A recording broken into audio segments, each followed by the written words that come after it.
Christ is my firm foundation, the rock on which I stand when everything around me is shaking. I've never been more glad that I put my faith in Jesus, 'cause he's never let me down. He's faithful through generations. So why would he fail now? He won't.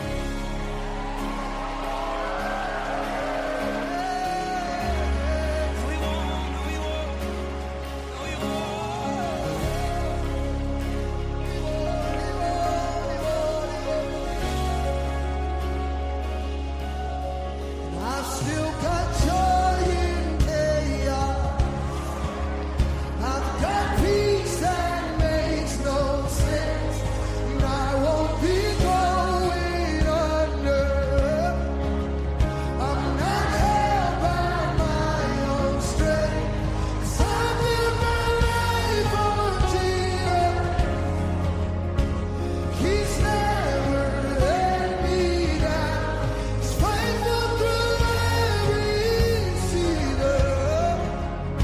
So why would he fail? Shout it out. He won't. He won't. He won't fail. He won't fail. He won't. He won't.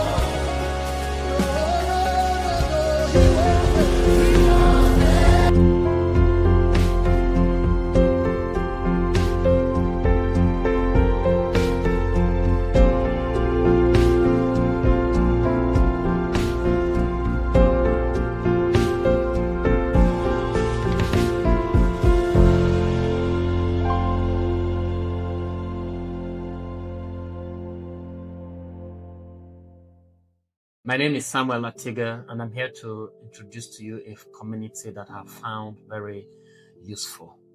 It is called the DFA family. This family is awesome. It has helped me in various ways, but particularly in bringing up my children. I know I used to have a cane in the house. I used to spanking them. I used to spank them very hard. I thought discipline was spanking these children, but I now know better. I'm bringing them up in the way of the Lord. The Bible says we should train our children the way they should go, so that when they are old, they won't depart from that. And this has been what we do now. My children are excited to see me when I come home. The three of them, they're always very happy to meet me when I come back, because I'm no longer that monster daddy that they used to know anymore. The children themselves are doing awesomely well. They memorize their Bible verses, they read their scriptures, they fast, and they pray. I have never regretted joining this community, and I recommend it to every family. If you want your children, if you want your family to be that godly family, the answer is DFA family. Please come and join us. Let's better the world. Thank you, and God bless you. My name is Temitope Adebayo.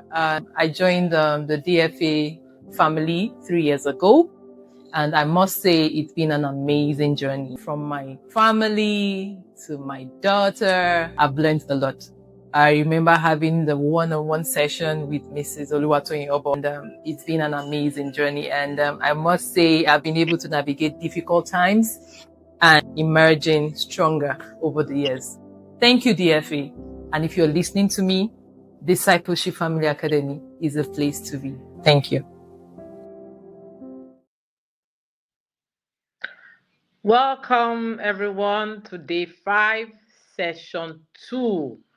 We'll be diving deep into the topic of sex and drug education with David Folarin. Please, we want to thank our sponsors for being there through and through for this conference. And I will appreciate all of us to pay attention and listen to the advice as it concerns our sponsors. Welcome back to session 2. Imagine your child growing up with unshakable faith, godly confidence, and clarity of purpose, while so many others are lost in confusion. In just a few hours every Saturday, your child can receive the kind of discipleship training most adults wish they had earlier. This is what the Discipleship Children and Teenagers Academy offers. It's not Sunday school. It's a tested discipleship journey that raises children as God's remnant generation. Under the leadership of Coach Toyin Obo, we use a proven framework called the Metamorphosis Journey. With 4 intentional stages: discovery from ages 4 to 7, growth from ages 8 to 11, deep work from ages 12 to 15, and impact from ages 16 to 18. Your child isn't just learning Bible stories, they are being shaped into godly leaders for life. Now you may be wondering, do I have the time? Yes, classes run every Saturday and parents only meet once in a month. Is it affordable? Absolutely. For less than the price of 1 month of groceries, your entire family gets a full year of discipleship. Will this really work? Yes. Every child is assessed and placed at the right stage, and no one is left behind. And the proof is clear. Families are seeing their children pray with passion, lead devotionals at home, and make wiser decisions than even some adults. Here's the truth. Every month you delay, your child is being discipled by YouTube, by peers, or by culture. But culture won't wait. Right now, you can secure access for your family for just 70,000 naira a year. Register before the DFA conference ends, and you get the early bird offer of 60,000 naira. That's less than 5,000 a month to give your child a lifelong foundation. Don't wait. Call or chat the number on your screen today. Be still my soul, be still and know my God, He's in control, He's in control. Be still my soul, be still and know my God, He's in control, He's in control. Be still my soul, be still and know my God, He's in control, He's in control. Be still my soul, be still and know my God, He's in control, He's in control. Oh, be still my soul, be still and know my God, He's in control, He's in control. Just be still, my soul. Oh, be still and know my God, He's in control, He's in control.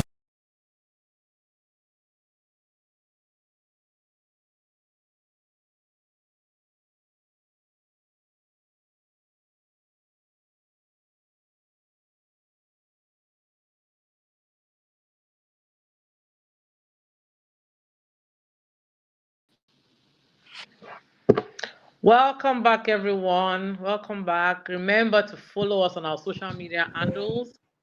Yakashad, welcome back.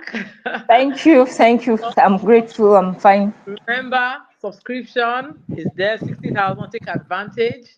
Remember, Instagram, Facebook, and of course, X. Join us so that you can continue to enjoy from this table. While we wait, let's welcome our next speaker. Let's watch the bio together. Welcome back. Thank you.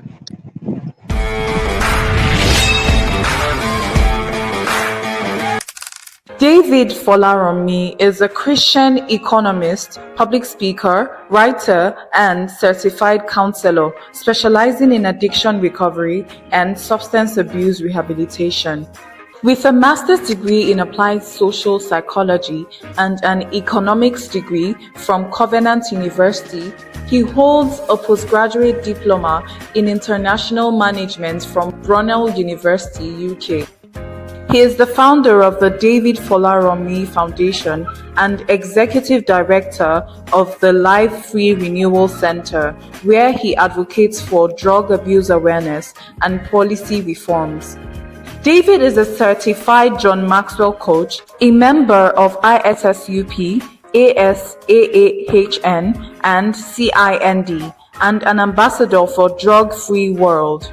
He has been featured on NTA, AIT, TVC, and more, known as the Peculiar Man. David is passionate about helping others live free and purposeful lives. Join me as I welcome David Folarin.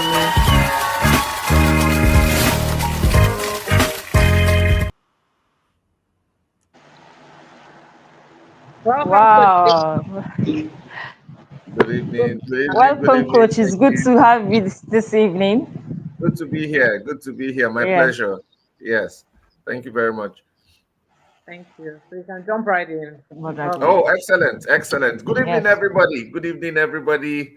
It's such a great privilege and honor to be here this evening. When my big auntie Tony asked that I come for this conference, I was excited. You know, I'm always excited when I have the opportunity or the privilege to speak to people who are intentional about getting it right in a world where everything is going wrong. I'd like to say thank you to all of the organizers, the entire team. Yes, and all of our participants in all of the categories, our parents, our ministers, the mentors, the coaches, the educators, and of course, our teenagers who are here. You are in the right place. Thank you for being a part of a generation that is committed to raising a remnant. Yes, those are the people who refuse to conform to what the world is becoming. I'm very sure that in the course of this conference, we have understood properly what it means to arise as a remnant. Yes, you know, in Romans 11 verse 5, it says, even so, then at this present time, there is a remnant according to the election of grace. So when you find yourself uncomfortable to participate in what is wrong, what is going wrong in this world, it's because you have been elected. You've been elected by grace to be a remnant. So take up that responsibility and make sure you arise. It's a call to action. Yes. When I saw the conference of this theme, the theme of this conference, I said, this is a call to action to the very few of us. And Tony said 1%, just a very few that have been elected by grace to perform this task of being a light in this very dark world. Yes, those of us who will stand when others will fall. It speaks of boldness, it speaks of urgency, it speaks of responsibility. We live in a culture flooded with sexual immorality, peer pressure, drug culture, moral confusion. To the remnant, the parents, ministers, educators, and everyone, God is saying, arise, teach, equip, and stand strong. Yes. So today we're going to be having a very interesting conversation. I would like to say that the team has taken 7 minutes of my time, which I'm going to take back from us, because it's very important that I maximize every minute in this program. Every minute in this program. Yes. For young people, for the young generation, the battle is real. I'm on the field. I run a rehabilitation center too, actually, and I consult in quite a few others. I belong to the International Society for Substance Use Professionals. I am the Enugu State Coordinator. So I understand firsthand the challenges we have with the drug culture in our generation. The battle is real. Peer pressure. Our children are now being paid money to do evil things. You know, peer pressure has gone up a notch when everybody just says, do this, do this, do this. If you don't do it, you don't belong to us. You know, now they are now pressured to conform. And when they want to fight that pressure, they are paid money to engage. Because evil is sponsored. You know that, right? Evil just doesn't happen. You know, there are people who set aside money to perpetuate evil, to propagate evil. The book of Ezekiel chapter 11 verse 2 says, these are the men who gather together to connive and plan evil in the city. But our goal as remnant is to equip the next generation to rise as light in darkness. I see that in Matthew chapter 5 verse 14 to 16. Yes, and then why should we talk about drug and sex conversation? Why? Some people have looked at the conference and, you know, seen some of the great speakers with amazing topics, and you might be wondering, so why are they bringing drug and sex conversation? I mean, these are live topics. If we don't talk about these topics, the world will give us their own version of how these topics should be talked about. I always say this, tell the young people, tell your children, tell your teenagers, tell those trusted in your care the truth about drugs, and in this case, also about sex. If not, they will be told lies about drugs and sex with very detrimental consequences. There must be honest and early and, permit me to add, evidence-based conversations. Please, part of what we'll be teaching today is how to carry out conversations that are real, conversations that align with world best practices. Yes, we must do things professionally and get the results we desire. Some of the conversations you have with your children on drugs and sex are counterproductive. As a matter of fact, some of us as parents or teachers, we are the cause of our children's struggle with premarital sex, reckless sexual lives, and drug use. Not intentionally, but because we have not been equipped to carry out the responsibility of having these conversations. And that exactly is one of the reasons we're having this topic in this conference. Moreover, I am a living proof that the drug and sex conversations are important. I grew up in the church. Thankfully, Auntie Toyin knows me very well, knows my mom, my dad. Her father was the one that dedicated my younger brother to Christ. So she knows that I grew up in the church. I went to Christian primary schools, Christian secondary schools, went to Covenant University.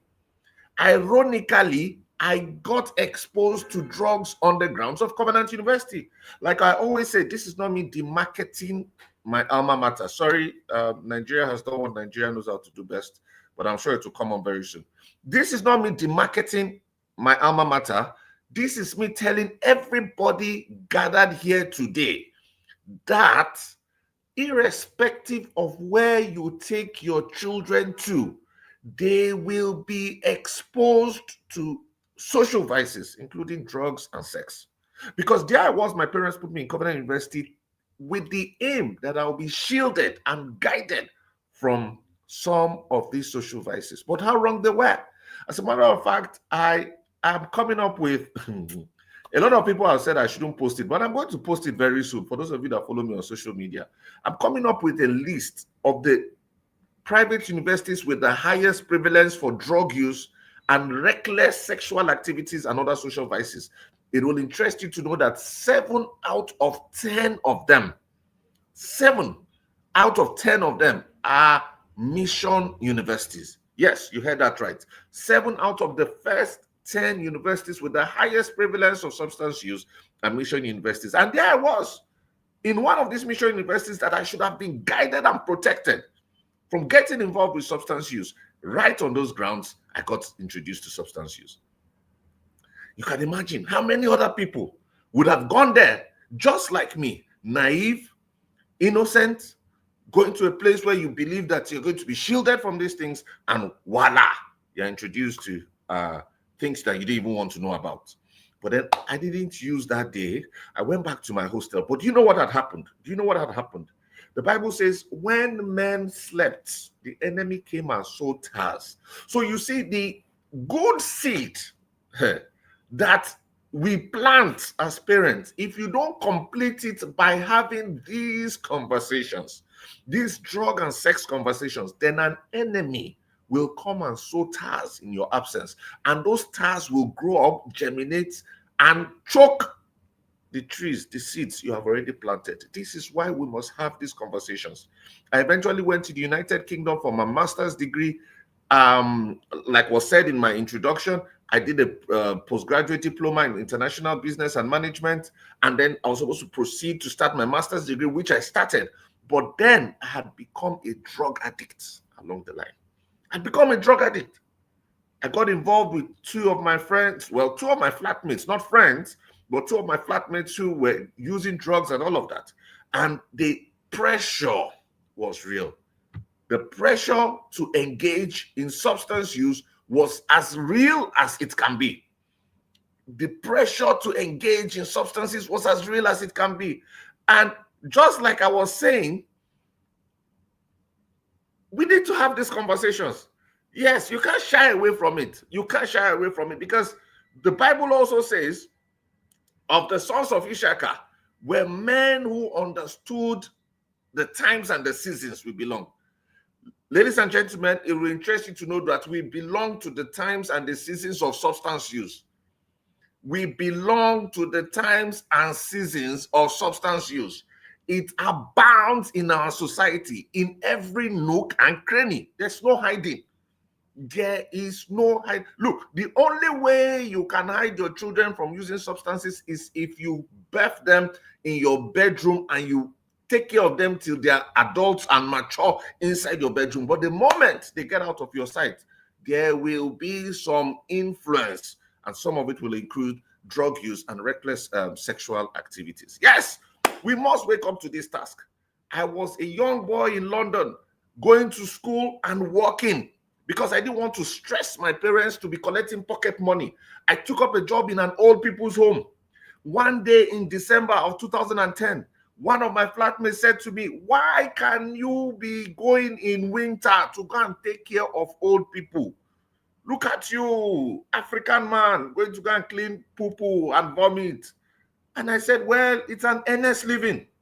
He said, "How much are you paid?" I said, "I earn £7 an hour. I work a 7-hour shift." He put his hand in his pocket and he brought out a £50 bill. Those of us who travel to UK will know that that's not something you see every day. He gave me the £50 bill and he said, "Sit with us. Let us use drugs together. Let's teach you how to enjoy your life. Forget about your shift. We will pay you what was supposed to be paid you." And that is what I'm saying. Parents, have you equipped your children? Have you equipped your teenagers? Have you equipped the ones that are entrusted into your care with the appropriate skills to be able to say no to drugs, even when they are paid to do it? And then very quickly, I started using drugs. That was the end of my master's degree. I didn't get that degree. I started globetrotting from one country to the other on their bill. Not a single dime was coming from me. They sponsored everything. When I say evil is sponsored, I say evil is sponsored. Eventually got back to Nigeria without a master's degree. My parents, who thought I had gotten my degree, rented a nice place for me in Guarimpa, bought me a nice car because I was struggling with an addiction that started when that seed, that enemy planted the seed in Covenant University. I sold everything in the house. I sold my car. I gave out my international passport with my visa in it as collateral for drugs. I took back the balance of my rent from my parents, from my landlord, and I started living in a trap house. I hope we know that there are bunks in every city in the country. Bunks. These are places where people who use drugs live and they stay there. So I got introduced to the bunks in 2012, early February. I went there one morning for the first time after I collected my rent from my landlord, 750,000 naira. I got in there and I could see young people, children of gospel ministers, children of well-to-do people. You know, they were just walking like that, like zombies, swinging back and forth. I got into there. The place was dirty. It was filthy. It was smelling. It was stinking. Excreta all around. Used menstrual rags all around. People vomiting all around. Yet everybody was in that place and couldn't come out of that place because they were struggling with an addiction. They were struggling with an addiction. When I got in there, a young lady looked at me and said, "Sir, welcome to your new home." I said to her, "God forbid." But then I started spending 750,000 naira, and ladies and gentlemen, in 5 days, that money was finished. Once that money finished, I went to the people that are selling the drugs and I begged them. I said, "Please give me some money to buy food to eat."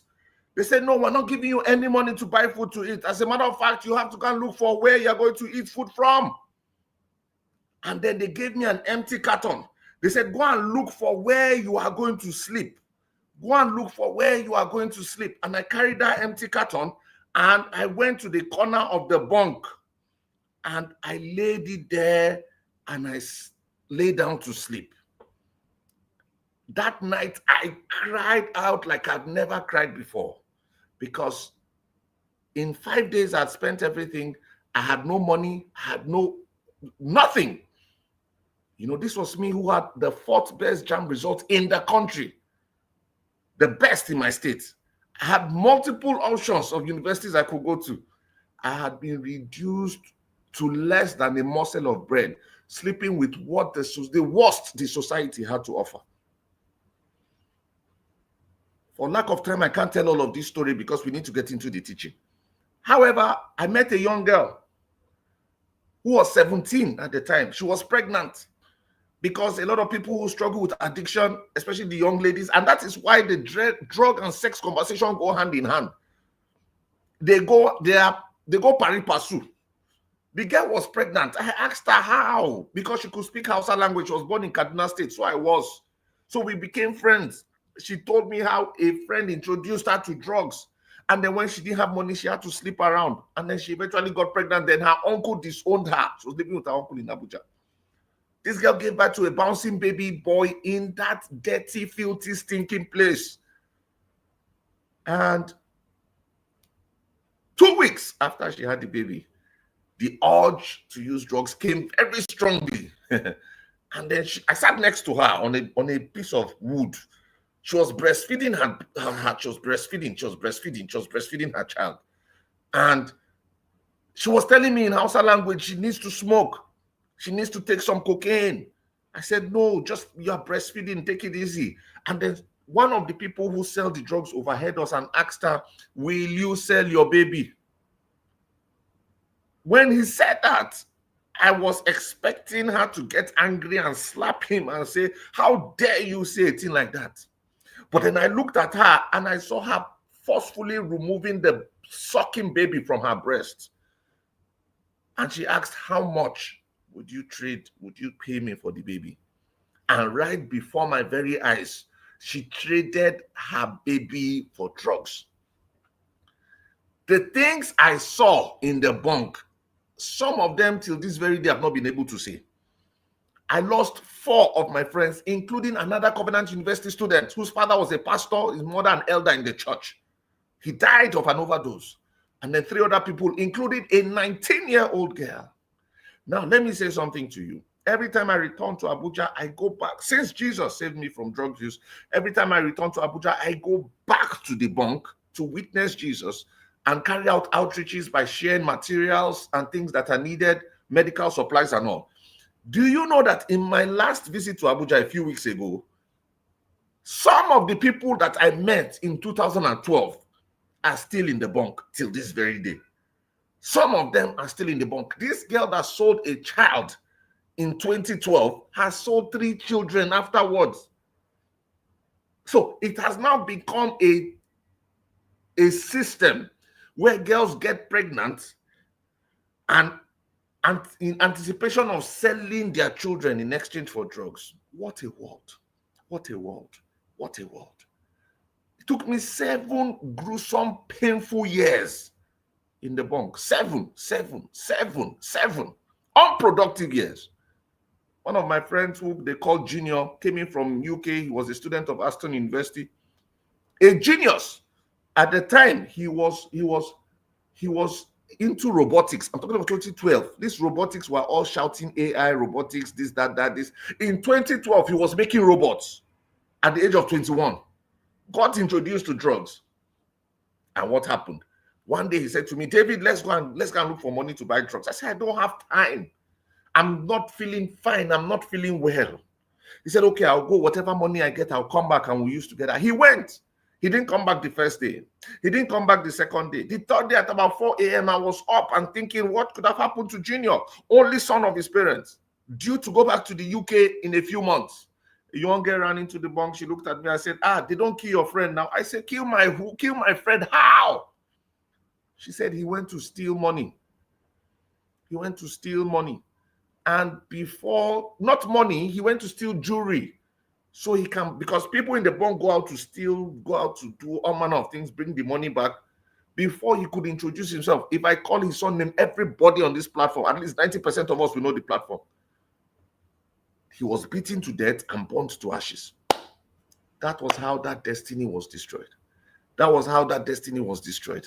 That was how that young, promising man was destroyed. Several stories.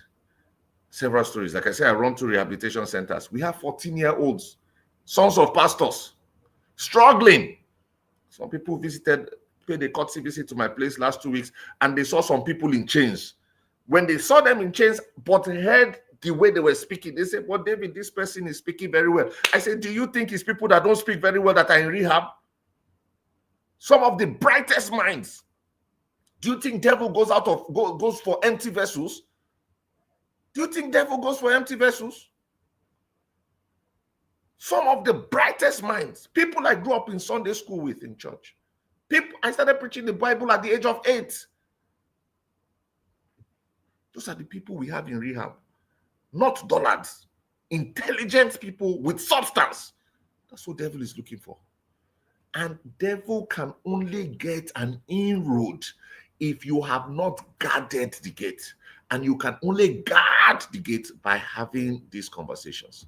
You can only guard the gate by having these conversations. I'm sure we have heard the saying that an ounce of prevention is worth a pound of cure. Please, if you don't learn anything from my session today, engage in prevention. If there's ever been a time when a saying was accurate, prevention is better than cure, is most accurate when it comes to drug use. I tell you something for free. I tell you, give you this information for free. There is no treatment. There's no 100% treatment for addiction. No 100% treatment for addiction. I was in Warri a few weeks ago. Something happened that destroyed me. It took a part of me out. I finished speaking at the church where I was taking counseling sessions, and a young, brilliant girl came into the room.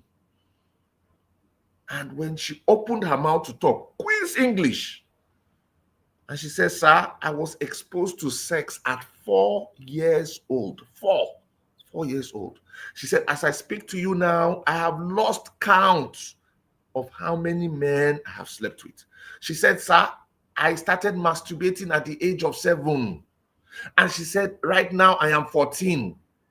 In those years that I have sex at least twice a week, no man has been able to satisfy me the way I satisfy myself with my hands. Tears started running down my cheeks. I'm not supposed to cry at a session, at a counseling session. And then the person I'm counseling is the one giving me tissue to clean my face. I have 3 daughters. When she was speaking, I was thinking of my daughters. How? What happened? Where are your parents? She said they have no idea. They have no idea. They have no idea. They have no idea. She's an A student in school. A student. Parents, you think I put up a post on Facebook about Tyler Robinson, the suspect in the assassination of Charlie Kirk, and I said it is not by A grade or going to church. Be careful who you are raising. Make sure you've had the appropriate conversations. Make sure you have planned for prevention. Many people fall into substance abuse or premarital sex not out of rebellion, but because as parents, we did not tell them the truth. Silence is not innocence. If we don't talk to them, somebody else will. Social media will. Instagram will. YouTube will. Who are the people? Nigeria, in last year, go and browse the most visited websites in Nigeria. Number 1 was Google, I believe. Number 2, pornography. Number 3 and number 4, Bet Nigeria. Then number 5, pornography again. Who are the people browsing these things? These conversations are not about shaming. They are about shaping destinies. It's not about shaming. You are a father, you can't pronounce penis. What is there in penis? You've not had the conversation, nocturnal emission for boys. Then when they have wet dreams, they enjoy the sensation. Of course, it's a sweet sensation. They enjoy the sensation. But because you are an irresponsible father, you have not had the conversation with them and let them know that there is a time for that. And what happened is a natural part of their developmental process. We're going to go into that. I hope time permits us. Have the conversations. Have the conversations. We need to wake up. And I hope we have fathers in this conference. I hope we have fathers in this conference. It has been shown statistically that fathers have a sharper eye They can detect 7 times faster when a young person is about to fall into the trap of social vices. Fathers, wake up.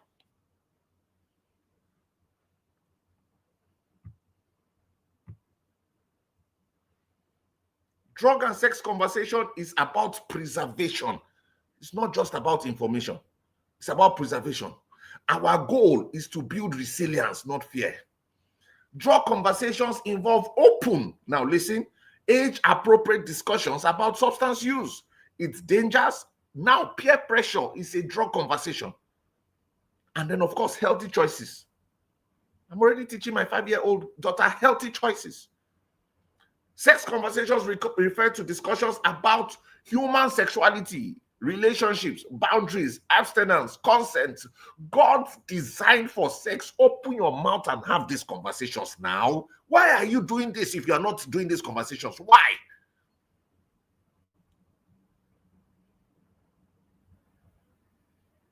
Some of the importance of these conversations, it builds critical thinking, moral clarity, personal responsibility, equips children with the tools to resist peer pressure. It promotes trust and communication within families. It brings about spiritual, emotional, and physical protection. Now, remember, I said everything we do must be evidence-based. Let's quickly look into age-appropriate conversations by developmental stages. Age-appropriate conversations. So 3 to 7 years of age, this is what you should focus on. Body safety, intimate parts of the body, and saying no. My daughter knows that even me as a father, as her father, I don't have access to certain areas of her body. There was a day she said her bum is paining her. I said, let me check. She said, no. Mommy has to be here. I said, good. So I've taught you something. She's not yet 5. She'll be 5 in October. She said, no. Daddy, mommy has to be here. And she started singing one song that the mother taught her. Use proper names for body parts. Vagina is vagina. Penis is penis. Establish that their body belongs to them. You don't come to my house because you're an uncle or something and carry my daughter and put on your laps. You don't do that. She will tell you that you can't do that. I'm sorry, uncle, you can't carry me on your laps. It's simple. Do you know that 9 out of 10 of sexual issues, sexual harassments come from known people, family members, relatives, uncle, daddy's friend, all those rubbish. Somebody comes to your house, is calling your daughter, my wife. What is the meaning of that? Middle ages, aged 8 to 11, introduction to puberty. Introduction to puberty, hygiene, and then peer pressure. The peer pressure conversation comes between 8 and 11. Start teaching them simple information on how the bodies change. Breast starts to grow. Pubic hair. More experience of erection.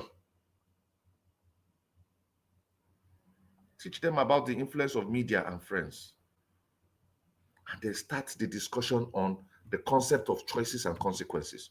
When they get to their preteen years, more detailed information on drugs and sex. Teach them assertiveness. Hey, that's the one I love. There's a way to say no. When you're teaching refusal skills, there's a model for it. Teach it to them. And then teach them how to stand on their no without feeling bad.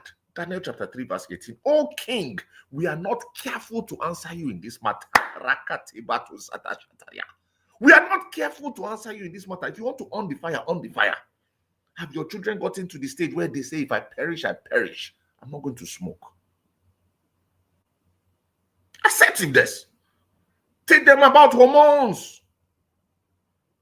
Let them know that there's a tingling feeling they will be feeling from time to time. Teach them about emotions. And in a world where there is distortion of identity, teach them about identity. Media literacy. Some of us belong to a generation where social media was not available. But now our children belong to a generation where social media is ruling the world. You have to go and learn it. When I got married, I tell you the truth, between God and man, I was not on any social media platform, not even Facebook. The highest was WhatsApp. And I didn't know how to put status. My wife said, honey, you have to learn these things. So I said, I don't have to. She said, you have to learn it because your children will grow into the position. Your children will are growing in an age where these things rule. And so my wife told me, okay, this is Instagram, this is Facebook, this is TikTok, this is what happens there. I said, oh, so I had to learn it. And then decision making. I hope we know that at these teenage years, teenagers are predisposed to risky behaviors because there's a part of their brain called the prefrontal cortex that is not fully developed until their 20s. So at this period, they make rubbish decisions. So you, as the remnant, you have to make decisions for them. While you are teaching them how to make decisions, you have to be like an eagle eye, to watch the decisions they are making. When they become more senior teenagers, focus on relationships because that is the time they'll start toasting them. They will toast your daughter and your son is going to toast somebody. Stop deceiving yourself. But when you teach them and have the conversation with them on what needs to be done and boundaries that need to be set and values, they will understand. Explain to them relationships and why, if they're in a relationship, it should be a godly relationship that is most probably leading to marriage. Discuss consent, substance abuse realities, pornography. Hey, do you know that pornography is a bigger plague than drug use? Pornography. Our children are suffering pornography. They just don't tell their parents. We on the field, what we hear, our children are struggling with this affliction of pornography. Teach them abstinence, equip them with self-control, teach time management and accountability. Yes. Now, effective ways to have the drug and sex conversations. Please, I know my time is running out, but Auntie Toyin took out of my time. I'm going to run through this as quickly as possible. Number one, start early. I've said it, my daughter is less than 5 and we started the conversation. There is no matter of saying you're going to have one big talk and then you call all of them and say, all of you come and sit down around the circle. Drug is this, drug is that, drug is this. That doesn't work. That does not work. It does not work. Make it a lifestyle of dialogue. Use teachable moments. There's something that happens in a movie. Use it to create a drug or sex conversation. Music, you hear a lyric that is bad for them. Turn off that music. Explain to them why it is bad. Use real life stories. Use Coach David stories as springboards to start these conversations. Now, be honest, but not over spiritual. I know most of us are popes and reverends and bishops and archbishops. Tell the truth with love and grace. Be honest, but don't over spiritualize it, especially with these millennials. Don't Gen Zs. Don't over spiritualize it. In effective drug abuse and sex conversations you want to prevent, then teach life skills. That is evidence-based. This is actually what stops drug use. Effective communication. Some of them are into drugs because they can't communicate. Refusal skills. Now, effective communication is a teaching on its own that Auntie Toyin has to invite me to teach. Because if I put it into this, I'll rush too much. I'm already rushing. Refusal skills. There is a way to say no. Some of your daughters are sleeping around because they don't want to sleep around, but they cannot say no without feeling bad. Hey, yeah. You say no and you feel bad that you are hurting the person, so you give in. It's a way to say no and not feel bad. I've talked about assertiveness. I've talked about time management, self-control, emotional regulation, decision-making, boundary setting, self-esteem, conflict resolution. Then, how else can we do this? Listen without judging. Let the children talk. Sometimes they need to know they can be heard. Sometimes when I'm teaching, I say, listen, and again I say, listen 3 times. And don't judge. Use simple, age-appropriate language. Avoid complex jargons. Keep it clear and understandable. Make sure that you are a safe place. They won't open up if they feel judgment. For me, I'm a man of faith.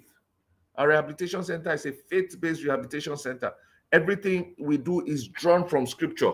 But listen, we combine biblical truth with scientific facts. So use scripture and science when you're having these conversations. Use scripture and science. Now also model what you teach. Model what you teach.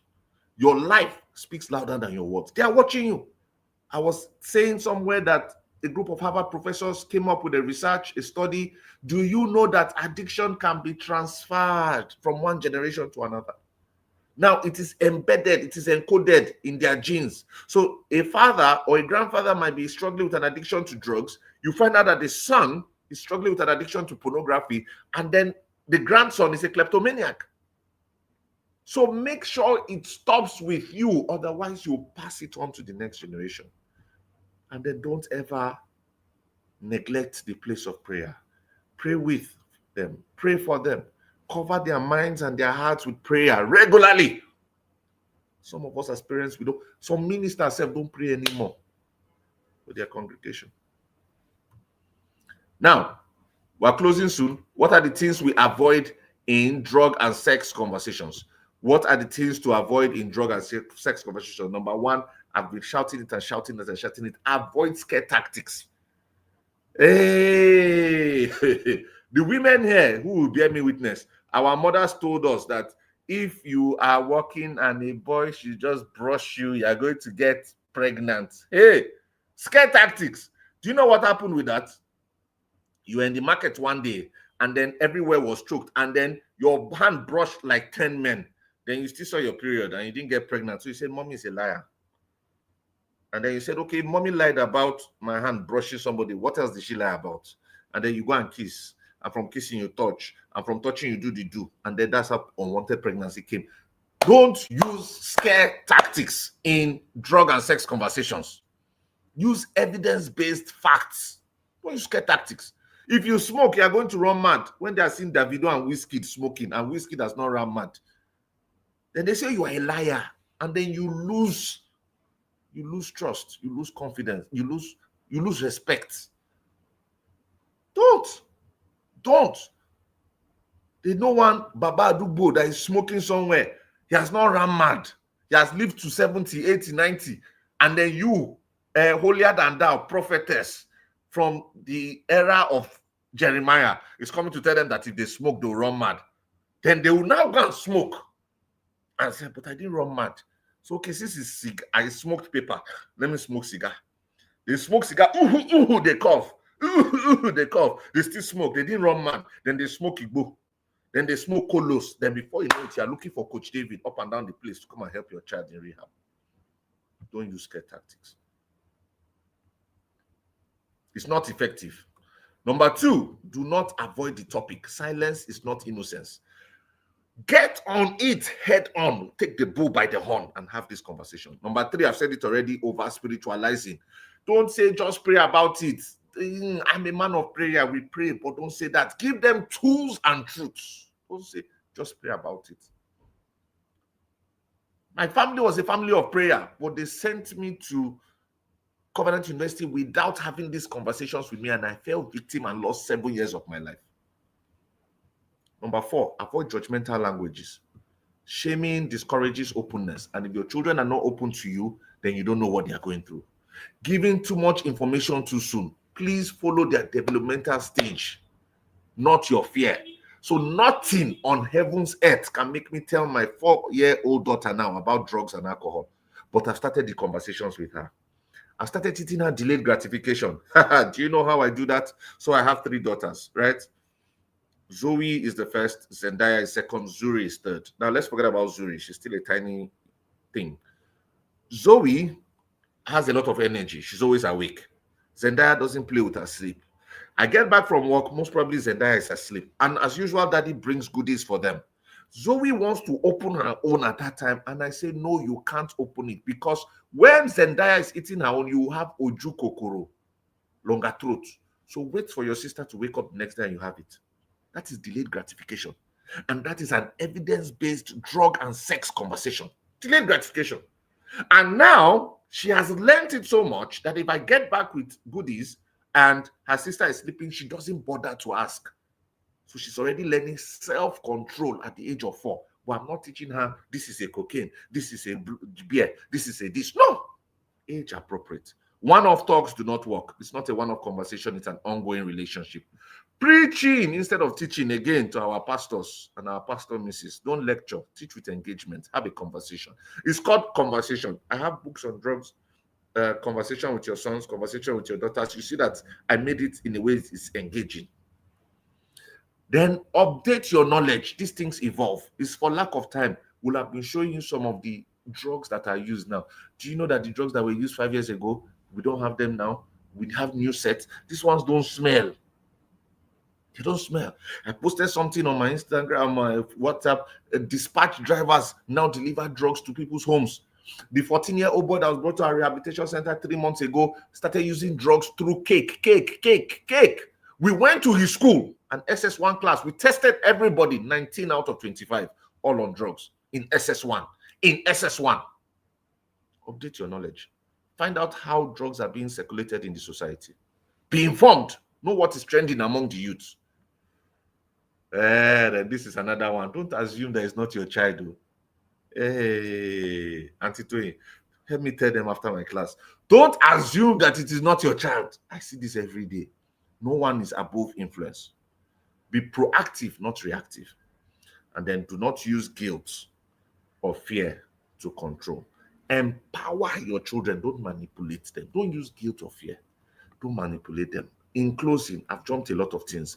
Let's look at some myths versus facts about drug abuse and premarital sex, and I will close there.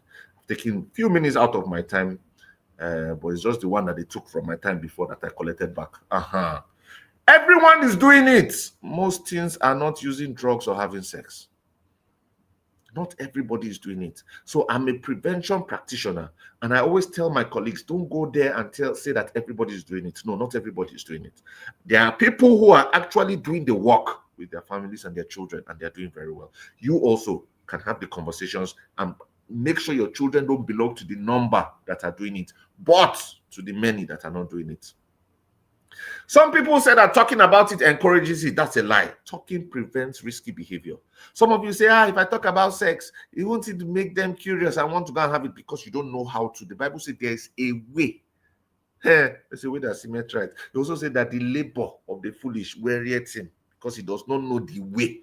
So find out the way, and it will not encourage it. It will prevent it.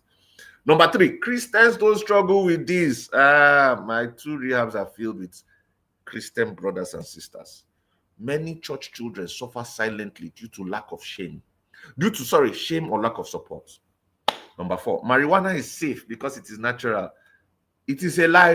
CNN did a research that marijuana, long-term use of marijuana can cause schizophrenia. Ask those who are doctors. That is madness. But they say we should not say madness because they say it is not good. It is not socially correct. So that is what I'm telling you. It can cause madness. Kolo. It can cause sterility in men. Long-term use of drugs, marijuana, can cause sterility in men. You can't get addicted if you try it once. One-time use can trigger addiction. If they are in a Christian school or church, they are safe. Look at Oga David. Very soon, if you follow me on Facebook, you'll see the list of the universities with the highest prevalence of drugs. 7 out of 10 are Christian schools. Boys will be boys. My brother, my sister, character is not gender specific. Teach them accountability. Teach them. There are boys that are good, that are doing well. Meanwhile, we have girls in our rehab misbehaving. You can't talk to kids about sex before they are teens. Start early with age-appropriate truths. Start early with age-appropriate truths. I like this one. They will learn in schools. Now listen, I'm closing in 2 minutes. Do not ever, if you're a parent here, delegate the responsibility of the prevention conversation to the schools, to the churches, to the community, to what again? Don't. I don't have time. I'll have broken this down to you and shown you why some of your favorite schools are not even drug proof. I've been doing a series of trainings for schools, and then there's a template that I give to the teachers, and by the time they submit back, it shows their school is not drug proof. An example is a school in Lagos. I won't call the name. Do you know they were taking me, the Obama man that was taking me to the school said, oh guys, is it this school they are smoking banana? It's a school that is a secondary school for rich people. Some of our celebrities, their children are there.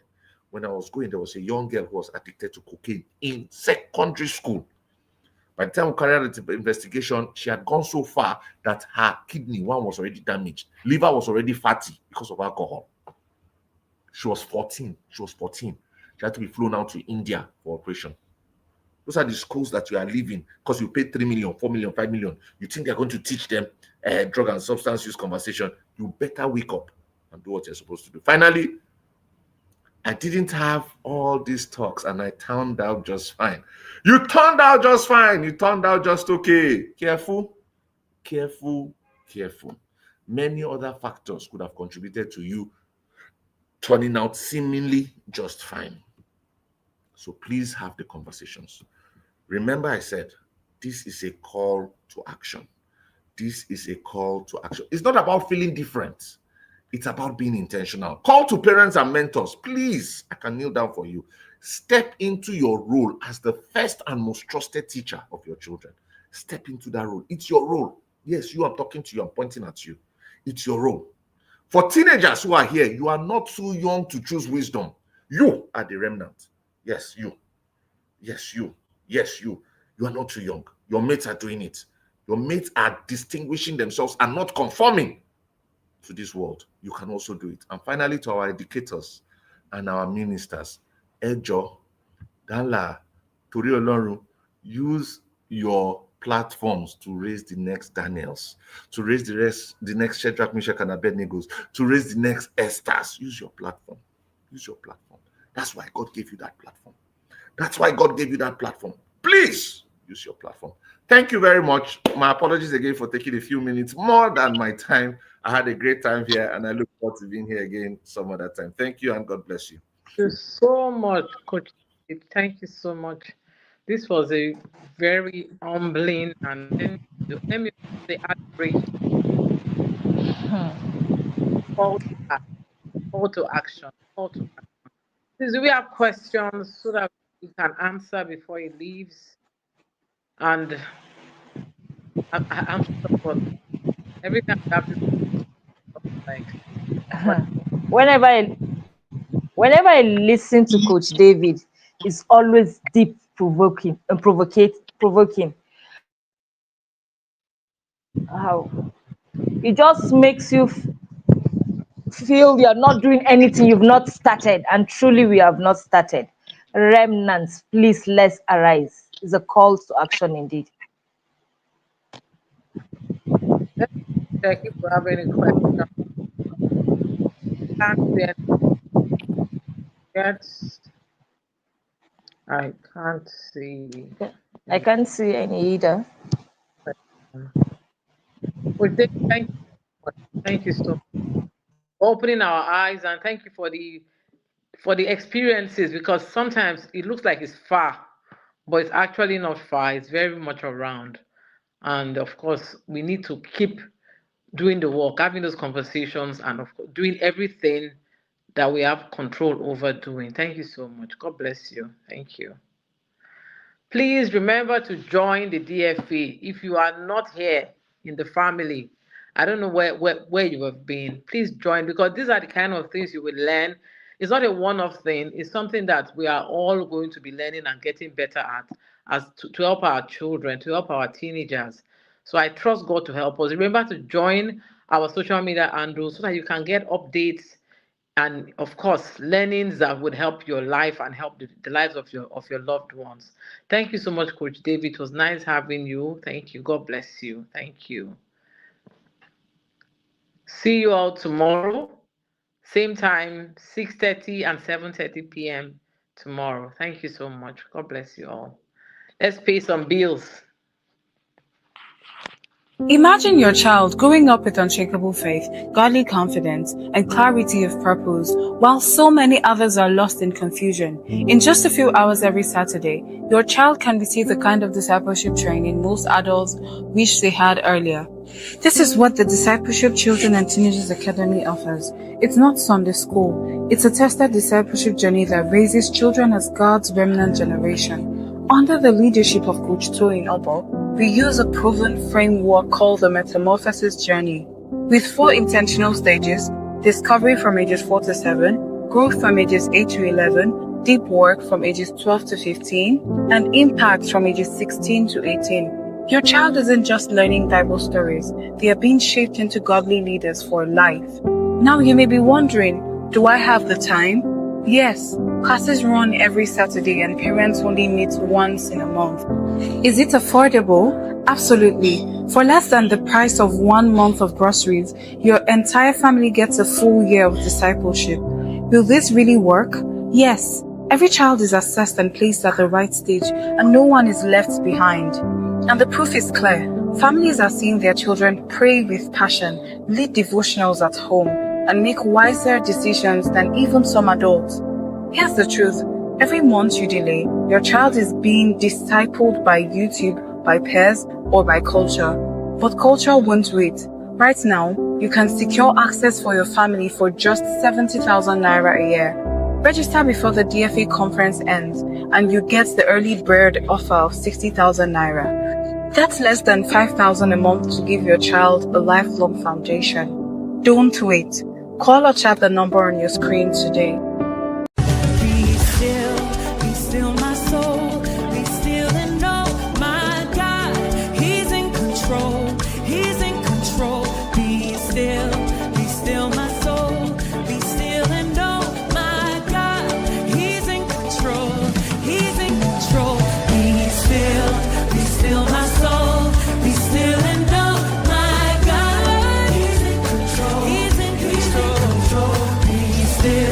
Be still my soul, be still and know my God, He's in control, He's in control. Oh, be still my soul, be still and know my God, He's in control, He's in control. Just be still, oh, be still and know my God, He's in control, He's in control.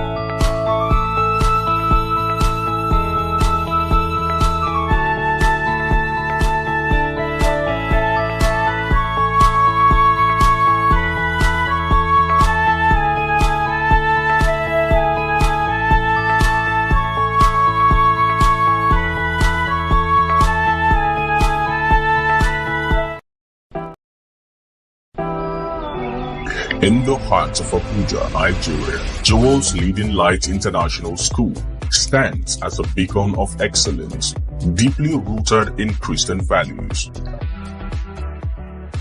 Our school offers a rich blend of British, IPCs, EYFS, and Nigerian curricula, ensuring that students receive a globally recognized education while embracing the moral foundation of the Word of God. Our state-of-the-art facilities, from science labs to top-notch sport amenities, are designed to create the perfect environment for students to learn, grow, and thrive. We incorporate the advanced teaching technologies to make learning both engaging and effective, fostering a nurturing space where every child feels inspired and motivated. Jewel's Leading Light is more than just a school. It is a community dedicated to nurturing the trailblazers of tomorrow. We are committed to cultivating the next generation of global leaders and innovators through rigorous academic programs and a Christ-centered approach, ensuring excellence and creativity in all we do. Join us at Jewel's Leading Light International School, where we are dedicated to nurturing the trailblazers of tomorrow.